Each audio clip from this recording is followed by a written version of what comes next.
Hello, everyone.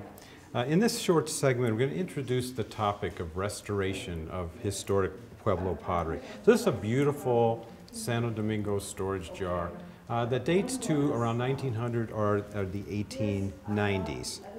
Now, to begin with, it's a beautiful, beautiful jar, beautiful form that's photographed, and I write about it elsewhere on the website. What I wanted to talk about, this piece has had some restoration. So there was a branching crack. It went along here. You can't see very clearly. You know, down like this. And so in the restoration process, the crack is stabilized. Sometimes a filling material is used, and then a little bit of overpainting to blend in the paint. And therefore, keep a wonderful storage jar like this still alive for us to be enjoyed. Question that's raised in people's minds is, should I buy pieces of pottery that are restored or not?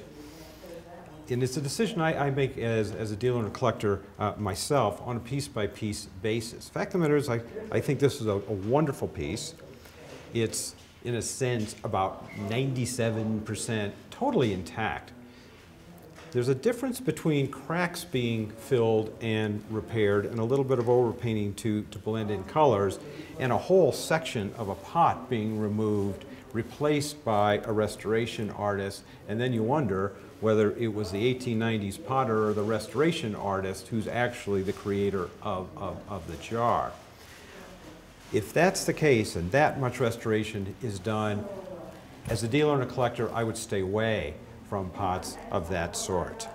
In terms of value, we should know whether or not a pot has had some restoration, and oftentimes the restoration might work to our benefit. If we would love to have a beautiful jar, but in pristine, perfect, never been used condition, and it costs much more, it becomes out of reach for many people. So the price, in most cases, will come down when there's restoration, putting a gorgeous piece of historic pottery like this much more in the financial reach of more people. The important part of this is to know that when you're dealing with historic Pueblo pottery that's been used in homes, given hard use, cracks are almost inevitable.